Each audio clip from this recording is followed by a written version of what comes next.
Session resumed. Majority Leader. Mr. Speaker, I move to take up additional reference of business. The Secretary General is directed to read the additional reference of business.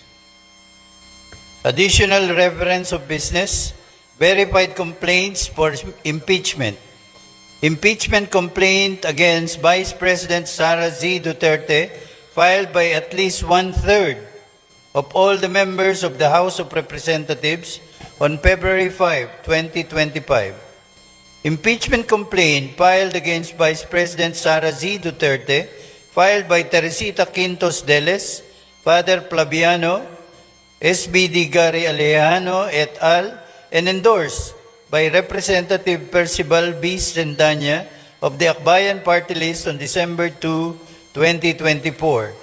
Impeachment complaint filed against Vice President Sara Z. Duterte, filed by Teodoro Casino, Lisa Masa, Nery Colomares et al., and endorsed by Representatives Franz De Castro of the ACT Teacher Party List, Representative Arlene D. Brosas of the Gabriela Party List, and Representative Raul Daniel A. Manuel of the Kabataan Party List on December 4, 2024. Impeachment complaint filed against Vice President Sara Z. Duterte, filed by Reverend Father Antonio Labiao Jr., Reverend Father Rico P. Ponce, Reverend Father Dionisio B. Ramos et al., and endorsed by Representative Gabriel H. Bordado Jr. of the 3rd District of Camarines Sur, and Representative Lex Anthony Chris A. Colada of the AMBIS OWA Party List on December 19, 2024. Majority Leader. Mr. Speaker, today, as provided for in our additional reference of business, a verified impeachment complaint against Vice President Sara Zimmerman Duterte has been filed by at least one-third of all the members of the House of Representatives on February 5, 2025. Mr. Speaker, for the record, may we inquire from the Secretary General the total membership of the House as of today, February 5, 2025. The Secretary General will please respond. Mr. Speaker, as of the present, the total number of members of the House of Representatives is 306. The Majority Leader is recognized. Mr. Speaker, may we inquire from the Secretary General how many members of the House verified and swore before him the impeachment complaint? Secretary General, please respond to the query of the Majority Leader. Yes, Mr. Speaker. Pursuant to Section 14, Rule 4 of the Rules of Procedures, in impeachment proceedings, the total number of House members who verified and swore before me this impeachment complaint is 215 House members.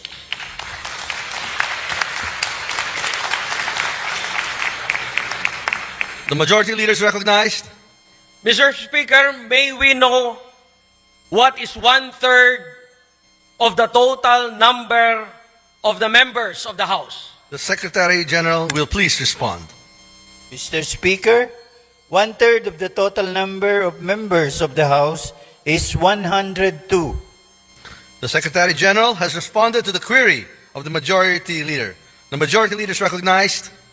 Mr. Speaker, for the record, in consonance with the Constitution on Article 11 on accountability of public officers, particularly Section 3, Paragraph 4, and pursuant to Section 14, Rule 4 of the Rules of Procedure in impeachment proceedings, which provides as follows. Section 14, endorsement of the complaint resolution to the Senate. A verified complaint resolution of impeachment filed by at least one-third of all the members of the House shall constitute the articles of impeachment. And in this case, the verified complaint resolution shall be endorsed to the Senate in the same manner as an approved bill of the House. Considering that the Secretary General has certified that at least 215 members of the House of Representatives have verified and swore before him the said impeachment complaint against Vice President Sara Zimmerman Duterte, and consistent with our rules, I move that the Secretary General be directed immediately to endorse the same to the Senate. There is a motion to direct the Secretary General to immediately endorse to the Senate the impeachment complaint, having been filed by more than one-third of the membership of the House, or a total of 215 members. Is there any objection? The Chair hears none. The motion is approved. The Secretary General is so directed. The session is suspended.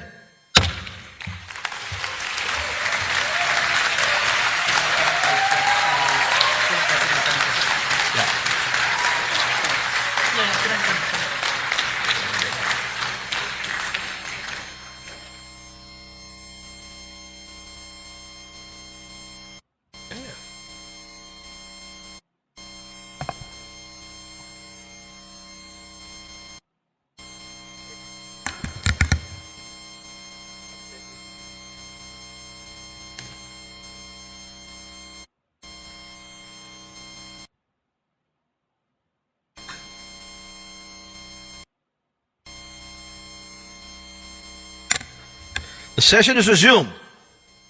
The majority leader is recognized.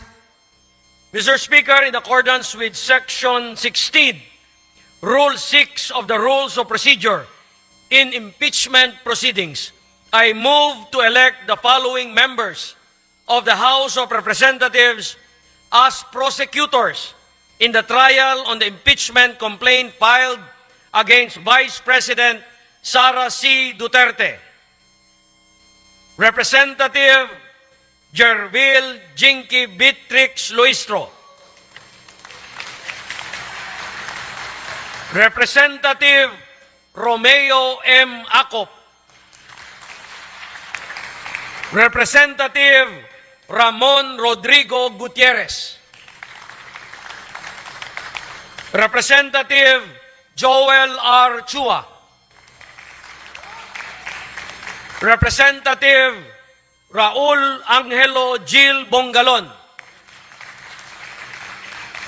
Representative Loreto B. Acharon. Representative Marcelino C. Libanan. Representative Arnan C. Panaligan. Representative Isabel Maria Zamora. Representative Lawrence R. Defensor. And Representative Jonathan Keith T. Flores. I so move, Mr. Speaker. There is a motion to elect the aforementioned members as prosecutors in the trial of the impeachment complaint against Vice President Sara Z. Duterte. Is there any objection? The Chair hears none. The motion is approved.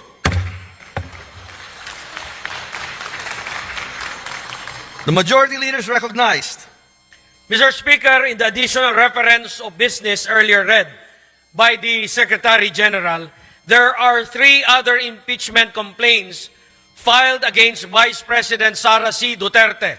These are the impeachment complaint filed by Teresita Quintos Deles, Father Flaviano Villanueva, Gary Alejano et al., and endorsed by Representative Percival Sedanya of Akbayan Party List on December 2, 2024. Next is an impeachment complaint filed by Teodoro Casino, Lisa Masa, Nery Colmenares et al., and endorsed by Representative Franz L. Castro of ACT Teachers Party List, Representative Arlene Brosas of Gabriela Party List, and Representative Raul Daniel Manuel of Kabataan Party List on December 4, 2024. And the last one, Mr. Speaker, the third one, impeachment complaint filed by Reverend Father Antonio Labiao Jr., Reverend Father Rico Ponce, Reverend Father Dionisio Ramos et al., and endorsed by Representative Gabriel Bordado Jr. of the 3rd District of Camarines Sur, and Representative Lex Anthony Chris Colada of Ambis OWA Party List on December 19, 2024. Pursuant to our rules of procedure in the impeachment proceedings, considering that the plenary has already transmitted to the Senate the impeachment complaint filed by 215 members on February 5, 2025, that is today, I move that the 3 other impeachment complaints filed on December 2, 2024, December 4, 2024, and December 19, 2024 be transmitted to the archives. I so move, Mr. Speaker. There is a motion to transmit to the archives the aforementioned 3 impeachment complaints filed last December 2, 4, and 19, 2024. Is there any objection? The chair hears none. The motion is approved. These impeachment complaints are transmitted to the archives. Mr. Speaker, I move to suspend session for a few minutes. Session suspended. Umani naman ito ng iba't ibang reaksyon mula sa ating mga netizens. Ayon kay Usher Mandurokot, salamat mga congressman, naway tuloy na mapanagot si Sara Duterte sa katiwalian na ginawa sa bansa. Pahayag naman ni Tremor Alia, alamin dapat kung sino ang 71 representatives na hindi nag-agree sa impeachment para hindi sila makakuha ng boto sa eleksyon. At ito naman ang saloobin mula sa ating kababayan na si Moa Basti, praying for wisdom for all congressmen and senators to help each other to determine the truth, that justice may be served fairly and righteously to all parties concerned, especially the Filipino people. Mga kababayan, feel free to comment below para maglabas ng saloobin sa balitang ito.